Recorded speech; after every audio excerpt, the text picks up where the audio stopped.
이사야 12장 1절에서 6절의 말씀 우리 함께 같이 합독하도록 하겠습니다. 같이 읽겠습니다. 그날에 내가 말하기를 여호와여 주께서 전에는 내게 노하셨사오나 이제는 주의 진노가 돌아섰고 또 주께서 나를 아니하시오니 내가 주께 감사하겠나이다 할 것이니라. 보라, 하나님은 나의 구원이시라. 내가 신뢰하고 두려움이 없으리니 주 여호와는 나의 힘이시며 나의 노래시며 나의 구원이심이라. 그러므로 너희가 기쁨으로 구원의 운물들에서 물을 기르리로다. 그날에 너희가 또 말하기를 여호와께 감사하라. 그의 이름을 부르며 그의 행하심을 만국 중에 선포하며 그의 이름이 높다 하라. 여호와를 찬송할 것은 극히 아름다운 일을 하셨음이니 이를 온 땅에 알게 할지어다. 시온의 주민아 소리 높여 부르라. 이스라엘의 거룩하신 이가 너희 중에서 크심이니라 할 것이니라. 아멘. 아마 이 세상에서 가장 고난의 민족이라 하면은 아마 유태인들이 아닌가 생각을 합니다. 왜냐하면 유태인들은 말 그대로 2000년이라는 세월 동안에 방황을 하다가 1948년에 그들은 이제 독립을 하게 되고 지금 팔레스타인 땅에 이스라엘이라는 나라를 건립하게 되었습니다. 그러한 고난의 민족, 역경의 민족, 그리고 또 많은 사람들은 유태인 하면은 지독하다고 할 정도로 그렇게 이야기를 합니다. 그러면 그러한 그들은 특별히 전 세계에서 그들은 무엇을 가지고 있냐면 우리는 선택된 백성이다. 하나님이 특별히 선택된 백성이라고 그렇게 선민사상을 자부합니다. 근데 선민사상을 자부하는 그 유태인들이 가장 고난이 많았다. 그렇게 생각을 할 수 있어요.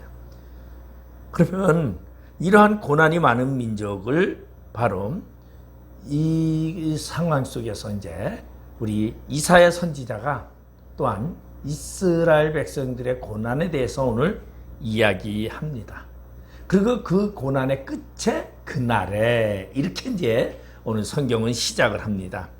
아마 이 이사야 선지자는 우리 보면은 우시야 왕 때에 이사야 6장에 보면은 우시야 왕 때서부터 활동하던 그러한 선지자예요.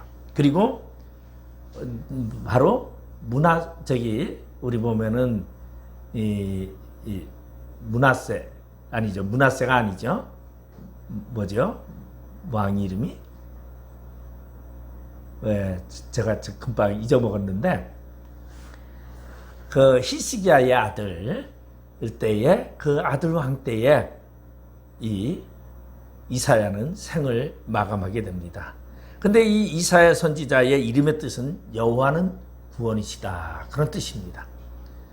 그래서 이사야는 이렇게 이제 남유다 10대 왕인 우시야 왕 때서부터 그는 사역을 감당하는데 말 그대로 왕궁에서 사역을 하죠. 그래서 BC 739년에서부터 BC 680년까지 활동한 그러한 선지자로서 오늘 예언을 백성들에게 유다 백성들에게 고난을 당할 그러한 백성들에게 회복의 소망을 말씀하는 사건입니다. 그래서 1절에 보면 그날에 라는 시제가 있는데 그날에라는 것은 전에는 혹은 이제는 그리고 또 미래는 이런 뜻이죠. 그러니까 그날에 어떠한 날에 장차 세월이 많이 흐르고 나서 고난의 시인과 시련의 때가 다 지난 후에 과거를 회상할 날이 올 것이다. 그렇게 말하는 것입니다. 그래서 이스라엘은 어떻게 망해갔느냐면 고난을 받았냐면 주전 722년에 북이스라엘이 멸망하고 그리고 남유다는 주전 586년에 바벨론에게 침략을 당해서 멸망을 하고 이 백성들은 다 끌려갑니다.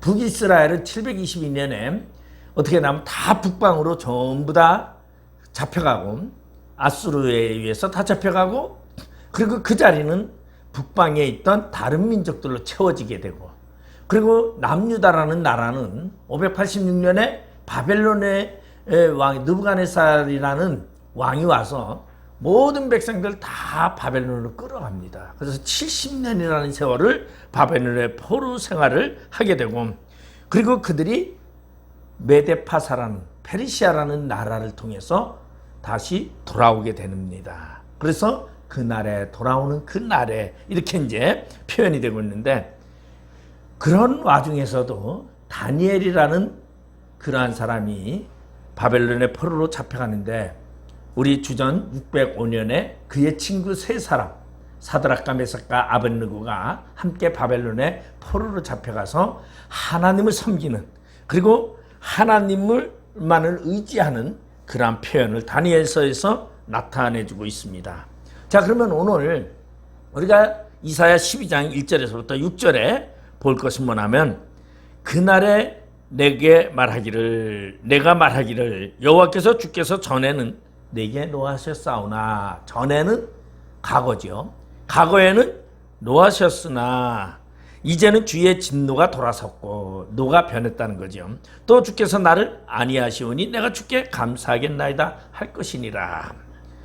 그러면 과거에 노하셨던 주님이 이제 노가 다 풀어지시고 이제 나를 아니하시니까 감사하라. 그러면 결론은 뭡니까? 고난을 감사하라. 왜? 고난을 통해서 하나님을 알게 되었고, 고난을 통해서 내가 하나님의 속성과 하나님이 하시는 일을 알게 되었고, 그리고 그 하나님은 나를 위해서 이끄시는 하나님이었다라는 것을 감사하라고 이야기를 하고 있습니다. 우리는 이 땅을 살아가면서요, 우리는 보면서 말 그대로 우리는 많은 것을 보게 됩니다. 그리고 내 생각대로 잘 되지 않을 때가 많죠. 근데 우리가 세상을 바라보면은 저기는 하나님을 믿고 살지도 않는데 잘 돼요. 뭔가 아주 잘 되는데 나는 열심히 신앙생활을 열심히 하면서 말 그대로 저기 세상과 짝하지 아니하고 하나님만을 위해서 일하려고 하고 하나님을 위해서 더 봉사하려고 하는데 더 힘들어요. 제가 보니까 평신도 때요 제일 행복했던 것 같아요. 제 생애에서는. 왜? 어떤 믿음만 있었냐면 그저 예수만 열심히 믿으면 잘 된다라는 믿음만 가지고 있을 때예요. 그러니까 안 되면은 예수 열심히 믿으려고 했어요. 그렇게 열심히 믿으면 뭔가 되니까 잘 되는 거예요. 그런데 평신도를 벗어나서 신학을 하고 나서 목회자의 길을 들었으니까 뭐예요? 예수를 잘 믿으면 잘 된다라는 게 아니죠. 이제 바뀌어버려요. 뭘 바뀌어요? 하나님이 기뻐하시는 게 무엇일까? 이제 이게 바뀌는 거죠. 평신도 때는 나를 기준으로 뒀어요. 내가 잘 된다. 예수를 통해서 내가 잘 된다. 나의 기준이었는데 목회자가 된다면 기준이 내가 아니라 하나님이에요. 그러니까 내가 하나님을 섬기고 하나님이 영광되게 해야 된다는 게 목회자의 생각이에요. 그러니까 사고 자체가 완전히 바뀌어버려요. 그러면 이제 목회자에서부터는 뭐가 달라지느냐? 내가 잘 먹고 잘 살고 잘 되는 게 아니라 내가 하나님께 영광을 돌리기 위해서는 뭘 받아야 한다? 고난을 받아야 되고 어려움도 겪어야 되고 고통도 감내해야 된다. 그러다 보니까 인생이 왜 이렇게 내 인생이 비참해졌을까? 왜 이렇게 내 인생이 힘들까? 이러한 것이 굉장히 많이 생기는 거죠. 그러면 이스라엘 백성들이 하나님의 백성 선민이 됐기 때문에 이들은 남들보다 더 고통이 많았어요. 하나님의 선민이 됐다라는 것이 복이 되고 남들에게 더 덕이 돼야 되는데 선민이라는 것 때문에 이들은 고난을 더 많이 받았어요. 이게 사실이거든요. 그래서 하나님이 뭐라 그래요? 그들이 하나님의 말을 잘 들면 복을 주고 하나님을 거역을 하고 뭔가 잘못되면 그들에게 고난을 줘요. 더 심한 고난을 줘요. 누구보다? 일반 세상의 다른 나라들보다 다른 민족들보다 더 심한 고통을 줘요. 왜 고통을 줍니까? 이스라엘 백성을 통하여 하나님을 발견하게 하기 위한 하나님의 계획이 그곳에 담겨있기 때문이에요. 그러니까 세상 말로 막말로 말하면은 선민이라는 거 선택받았다라는 게 세상 말로 말하면 좋은 게 아니에요. 왜? 아니 선택받으니까 징계가 더 많네요. 근데 선택 안 받은 백성들은 대충 해도 그냥 하나님이 넘어가는데 선택받은 백성은 대충이 안 넘어가는 거죠. 그러니까 고난이 더 많아요.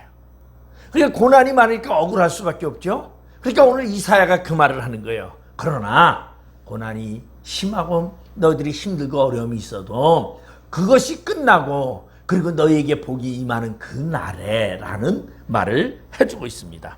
자, 우리는 이 그날이라는 것은 하나님이 함께 하시는 날이요, 구원의 날이요, 그날은 두려움이 없는 날이요, 구원의 운물들에서 물을 기르는 날이다. 이렇게 지금 이사야는 표현해주고 있습니다. 그래서 하나님은 이사야의 선지자를 통해서 이렇게 말하고 있어요. 너희는 주께 감사하라. 감사하라. 고난을 받은 것을 감사하라. 어려움을 당한 것을 감사하라. 왜? 그날에 하나님의 역사가 있기 때문에, 구원의 운물물에서 물을 깊게 하기 때문에 라는 하나님의 특별한 은혜를 준비하셨기에 감사라고 하는 것이 바로 오늘의 본문의 내용입니다. 자, 그러면은 내가 주께 감사하나이다. 이것이 1절에 나와 있어요. 주께서 나를 아니하시오니 내가 주께 감사하겠나이다. 그러면 왜 감사를 해야 되느냐? 힘들고 어려운 역경 속에서 고난과 많은 그러한 어려움이 있는 그 속에서도 감사해야 하는 이유는 첫 번째, 주께서 나를 아니하시오니. 여러분, 아니라는 게 뭡니까? 안락, 위로하심. 하나님이 품으신다는 뜻이죠. 그러니까 우리 하나님은 우리를 때리시기도 하고 진노하시기도 하고 벌 주기도 하는데 뭘 하신다? 위로하시는 하나님, 안으시는 하나님, 평안을 주시는 하나님. 근데 선택받지 못한 민족은 어떻게 해요? 하나님이 선택하지 않은 백성은요, 하나님의 안위가 없다라는 거죠. 그렇기 때문에 우리가 기뻐해야 된다는 거예요. 그러니까 하나님의 안위가 있다라는 것은 바로 내가 어려움이 있고 힘듦이 있고 시련이 있다 할지라도 주님이 나를 돌보고 있다는 것입니다. 우리 그러한 이야기가 많이 있어요. 이스라엘 백성들을 우리는 뭐라고 하냐면 스파르타식 교육이라 그렇게 말해요. 그거를 뭐라고 말하냐면은 스파르타식 교육이라는 것은 강한 교육을 말하고 있어요. 그런데 강한 교육이 그들을 깨우쳐서 세계의 대단한 민족으로 만들었던 것이죠. 그러면 그러한 강한 교육을 하기 위해서는 뭐가 있었어요? 매질도 있었고 모진 고통도 있었다는 거죠. 그런 강함 속에서, 그래서 이런 것을 하나님이 선택한 백성은 어떻게? 신명기에 보면 이렇게 표현하고 있어요. 모세가 신명기를 통해서 이스라엘 백성들을 돌보시는 하나님이 이스라엘을 어떻게 돌보시느냐? 독수리가 새끼를 보함같이 돌보신다. 그러면 독수리 어미가 새끼를 돌보신같이 이스라엘 백성들을 눈동자같이 지키신다고 얘기를 하고 있어요. 그러면은 독수리 어미가 새끼를 어떻게 돌보느냐, 우리가 한번 살펴봐야 돼요. 이 신명기에 보니까 어떻게 말했어요? 어미 독수리가 보금자리를 절벽 높은 곳에다 져놓고, 그리고 새끼들이 조금 이제 태어나서 자랄만 하면은 뭐라고? 보금자리를 흩은대요. 그러면 새끼들이 난리가 나죠. 이제 보금자리를 흩어요. 그래서 구멍이 뻥 뚫려요. 절벽 밑에서 보면 낭떠러지게 새끼들이 두려움 속에 막 있어요. 그런데 이 어미새가 둥지를 다 헤쳐나가지고 새끼들이 그냥 떨어지기 시작을 합니다. 그 절벽, 새까만 절벽으로 떨어질 때 어미새가 어떻게 한다고요? 날개를 쫙 날아서 밑에 가서 날개를 펴서 새끼를 받아낸다. 이게 돌봄이에요. 우리 돌본다라는 게 이게 돌봄이라고 지금 성경은 얘기하고 있어요. 누구를? 선택된 백성을 돌보는 방법이에요. 그래서 그들을 다시 날개에 태워서 창공 높이 치솟아 올라가다가 높은 곳에 가서 또 확 뒤집어 가지고 떨어뜨린대요. 떨어뜨리면 새끼들이 막 그냥 날개짓을 하고 막 이러. 그러면 또 그들이 떨어질만 하면은 어미 독수리가 또 쏜새같이 내려와서 날개를 펴서 그들을 받고 훈련을 시킨다는 거죠. 그러면 이 훈련이 돌봄이에요. 그리고 그 훈련을 통해서 안위하심을 주신다는 거죠. 그러면 우리가 하나님의 백성으로서 고난과 고통이 없다면 여러분, 그거는 하나님의 선택된 백성이 아니다라는 것이죠.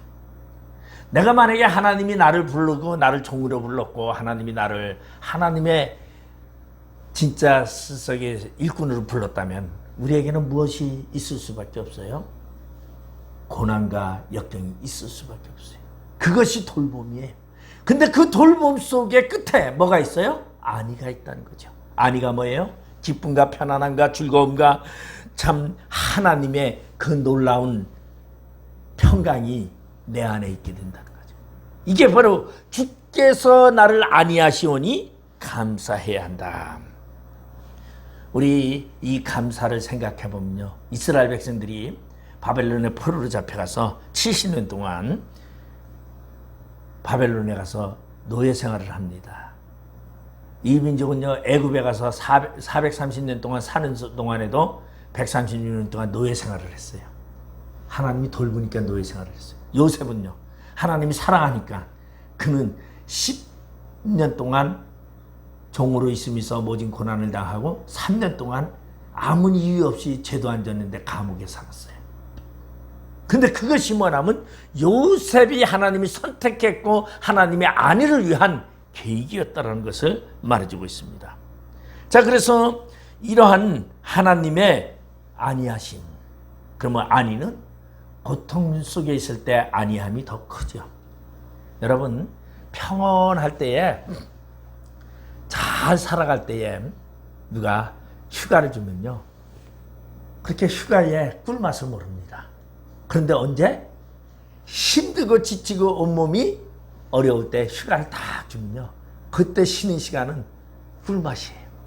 요때 요 평안이 아주 엄청나죠. 그러니까 고난과 고통과 역경을 통해서 하나님의 안위함을 발견하게 된다라는 것을 말해주고 있어요. 그래서 시편 147편에 보면요, 여호와는 예루살렘을 세우시며 이스라엘의 흩어진 자들을 모으시며 상심한 자들을 곤치시고 그들의 상처를 싸매시는도다. 그렇게 얘기해요. 그러니까 하나님은 하나님의 선택한 백성들을요, 싸매셔요. 힘들고 어렵지만 그래서 그거 아닌데, 이 안위가 뭐예요? 예수 믿는 사람의 가장 큰 안위는 바로 천국의 안위입니다. 하나님 나라의 안위예요.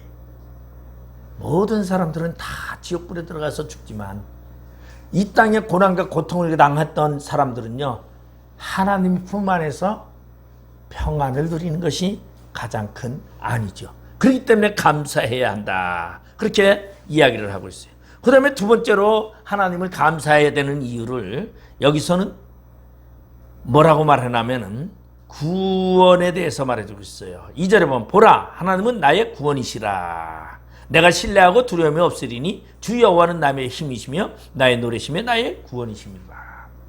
구원의 하나님이기에 감사하라는 것이죠. 여러분, 구원이라는 것은요, 무엇입니까? 내가 죽게 생겼는데 살아나는 게 구원이죠. 우리 인생이 죄로 인해서 사망의 늪에 빠졌고 지옥에 갈 수밖에 없는데 하나님의 은혜로 말미암아 우리가 새 생명을 얻게 됐어요. 그러니까 이것이 구원이죠. 뭐 구원, 이것을 이제 영적 구원이라고 말한다면 육적 구원도 있죠. 병자가 병 고침을 바로 구원이라고 말해요. 우리 38년 된 병자가 베데스다 연못가에서 고침을 받기를 원했지만은 고치지 못했어요.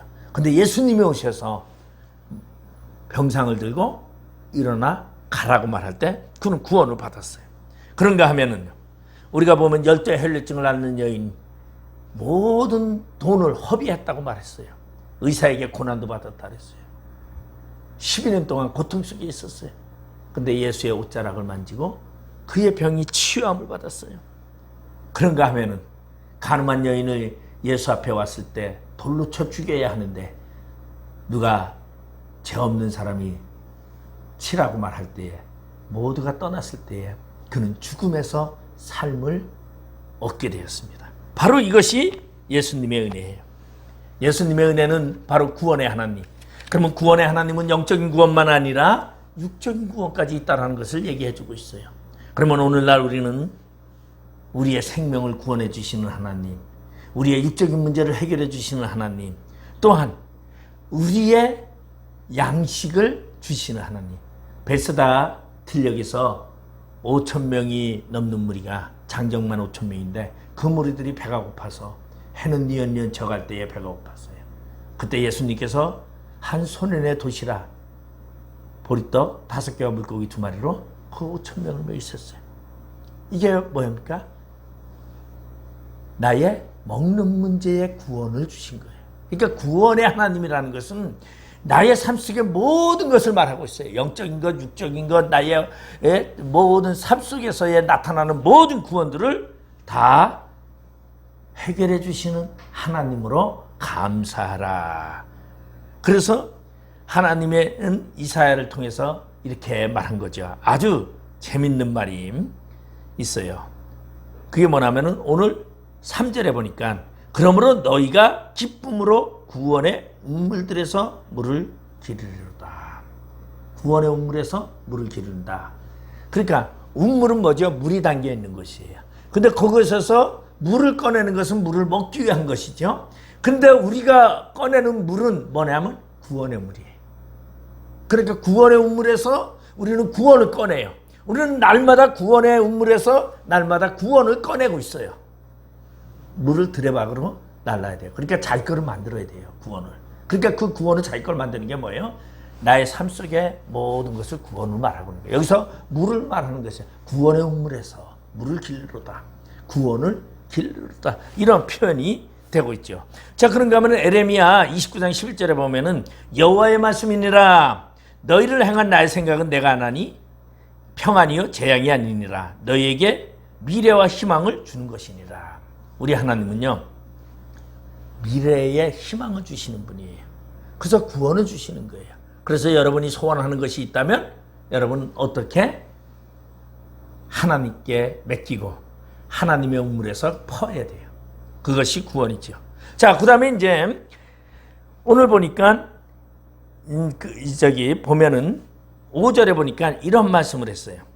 여호와를 찬송할 것은 극히 아름다운 일을 하셨음이니 이를 온 땅에 알게 할지어다. 우리가 감사해야 하는 이유는 아름다운 일을 행하시는 하나님이기 때문에. 그러면 아름다움이라는 것은 뭐냐면 우리 성경에 보면 이렇게 말하고 있어요.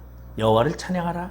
그러면 너희에게 아름다운 일로 가득하게 하리라. 그러면 아름다운 일이 있고 추악한 일이 있어요. 이게 뭐냐면 아름다운 일이라는 것은 보기 좋은, 말 그대로 대가가 있는 양식이에요. 근데 추한 일이라는 것은 뭐죠? 남의 거 훔친 거, 이렇게 도둑질하는 거, 악익으로 얻어지는 재물을 말하고, 아름다운 재물은 뭐예요? 나의 소득 중에서 하나님의 은혜로 만들어지는 재물을 말하고 있어요.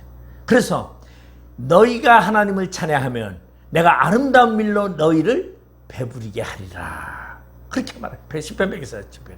그러니까 아름다운 일을 행하시는 하나님. 그러면 나의 인생 속에서 나의 일들을 아름답게 만들어 가시는 거죠. 이게 바로 하나님이 만드시는 거예요. 그렇기 때문에 우리는 그 하나님을 감사해야 되고 그 하나님께 기뻐해야 되는 거예요. 그러면 이 아름다운 일, 그건 뭘까요? 다윗과 골리앗의 싸움이 있어요. 그러면 다윗과 골리앗의 싸움에서 다윗이 그 골리앗을 쓰러뜨릴 수 없었지만 하나님이 다윗에게 함께하며 다윗이 골리앗을 쓰러뜨릴 수 있었어요. 그래서 많은 사람들은 사울은 천천히요, 다윗은 만만히로다. 이게 아름다운 일이죠. 이 아름다운 일이라는 것은 나의 명예, 나의 양식, 나의 모든 삶의 질을 말하고 있는 거죠. 그러니까 나의 삶을 책임져 주시는 하나님께 감사하라, 이렇게 이제 말하고 있습니다. 근데 우리가 착각하면 안 돼요. 그 착각이 뭐냐 하면은 우리가 착각하는 것이 가끔 있어요. 우리 보면은 예수님이 나귀를 타고 예루살렘에 들어갈 때에 많은 사람들이 종려나무 가지를 흔들고 겉옷을 깔았어요. 근데 그 겉옷은 누구를 위해서 깔았느냐? 예수님을 위해서 깔았지 나귀를 위해서 깔지 않았다는 거예요. 그건 왜냐하면 우리가 일을 하는 데 있어서 많은 사람들에게 나에게 아름다운 미를 주는 것은 나를 위해서 주는 게 아니에요. 누구를? 예수 그리스도를 위하여 주는 거예요. 내가 예수 그리스도를 위하여 일할 때에 많은 사람들이 나를 위하여 기도하고 동역하고 나와 함께 하는 거지 나를 위해서 주는 게 아니다라는 것이에요.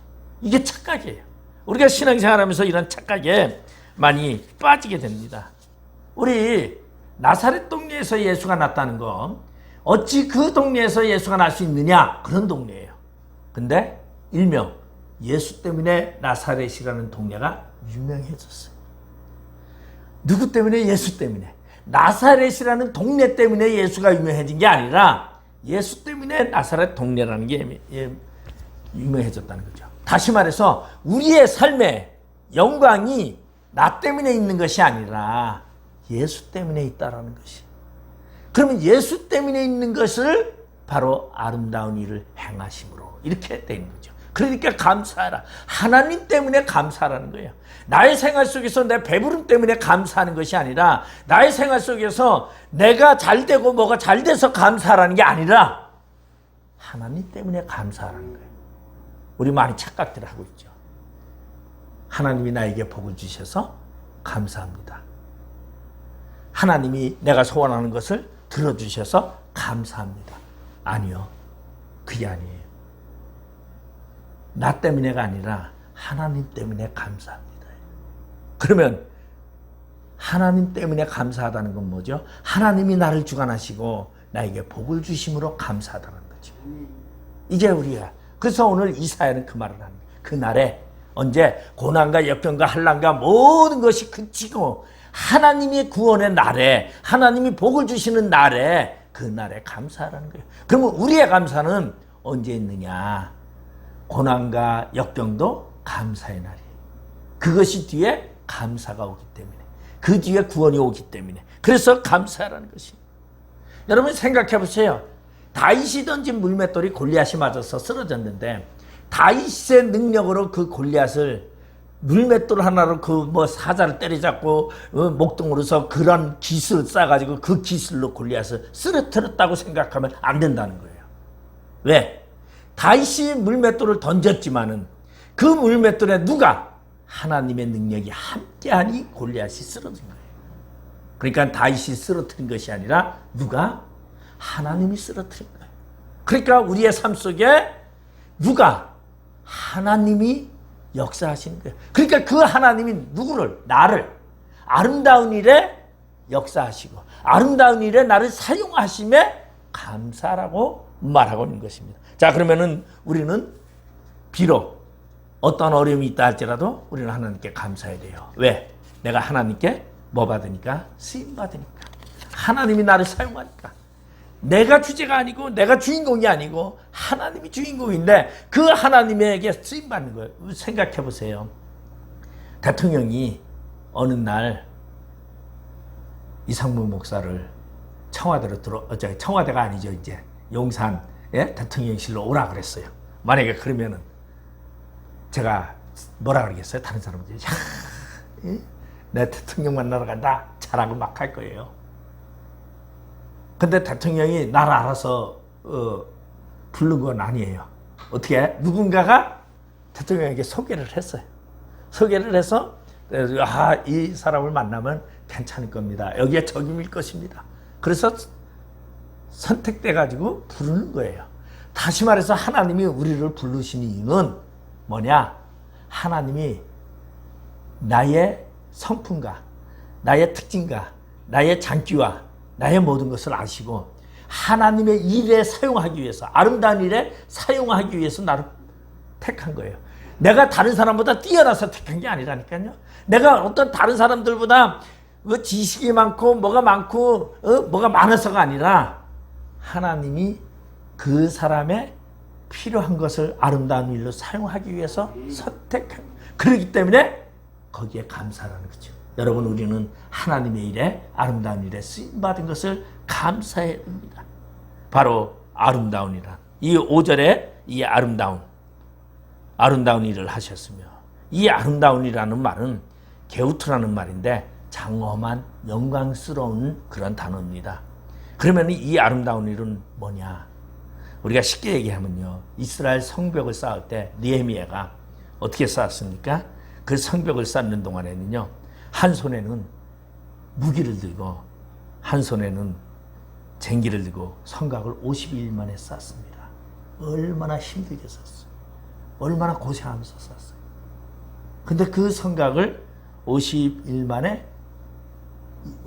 만에 이룬 것을 뭐라 그래요? 바로 아름다운 일이라 그래요. 그러니까 사실은 사마리아 사람들이 침공해오고 많은 대적들이 비난을 하고 그러는 와중에서 그 성곽을 이루었을 때 하나님이 그거를 아름다운 일이라고 말씀하셨어요. 그러면 우리가 하나님의 일을 하는 데서 가장 아름다운 일이 뭘까요? 남의 칭찬을 받으면서 남의 많은 협조를 받으면서 그리고 많은 사람들의 도움을 받아서 아주 돈이 넘쳐나가지고 그냥 만약에 막 주면서 하는 일이 아름다운 일일까요? 아니면 비방과 고난과 대적이 많은 그 속에서 죽을 힘을 다해서 말 그대로 대적과 싸우면서 만든 그것이 아름다운 일일까요? 여기 아름다운이라는 게우트라는 말은 그러한 뜻이에요. 힘든 고난 속에서 하나님을 향해서 이루어지는 일. 바로 우리는 이러한 일을 감당해야 합니다. 그리고 하나님은 우리를 부르셨을 때 아름다운 일을 위해서 우리를 부르셨습니다. 오늘 하나님의 아름다운 일로 하셨음에 감사해야 됩니다. 이 말은 다시 말해서 사명을 나에게 주셨음을 감사하라는 것이에요. 이 땅에 살면서 사명이 없는 사람은요, 하나님의 사람이 아닙니다. 하나님의 사명을 받았다는 것은요, 이거 감사해야 돼요. 근데 그 사명을 감당하려면 어떻게 해야 돼요? 고난도 거쳐야 되고 핍박도 받아야 되고 수많은 대적들이 아주 못하게 방해를 합니다. 그러니까 전부 다 많은 주의 종들이 어떻게 해요? 하다가 지쳐가지고 아이고 안 하고 싶어, 다 때려치고 싶어 그래요. 그런데 그것을 때려치면은 안 되고 끝까지 완수해야 돼요. 제가 오죽하면은 제가 목사가 돼가지고 저기 춘지에 있을 때 하나님 막 그랬어요. 내가 교인이 다 나가버리니까 뭐라 그러냐, 하나님 양이 없는 목자가 목자입니까? 양도 안 주면서 나를 목사라고 불렀습니까? 막 내가 따졌어요. 왜? 굶어 죽게 생겼으니까. 그런데 하나님은 뭐라 그래요? 저한테 주신 것이 그거 있어요. 양이 목자를 만드는 게 아니라 하나님이 목자를 지명하는 것이다. 바로 우리에게 사명 주신 것은 세상 사람이 나에게 주신 사명이 아니라 하나님이 나에게 주신 사명이에요. 그러니까 그것을 뭐라 그래요? 아름다운 일이라. 아름다운 일은 하나님만 하시는 일이에요. 아름다운 일을 주셨어요. 네. 감사하시기를 주님의 이름으로 축원드리겠습니다. 기도하시겠습니다. 아버지 하나님, 은혜를 감사드립니다. 우리의 삶 속에 감사가 있게 해 주시옵소서. 하나님이 나를 안위하심에 감사하고, 하나님이 나를 구원하심에 감사하고, 하나님이 나를 아름다운 일로 이끄셨음에 감사하는 자 되어 하나님의 사명을 다하게 하여 주시옵소서. 어떤 고난과 역경도 이기는 믿음 안에 거하게 하여 주시옵소서. 예수님의 이름으로 기도드리옵나이다. 아멘.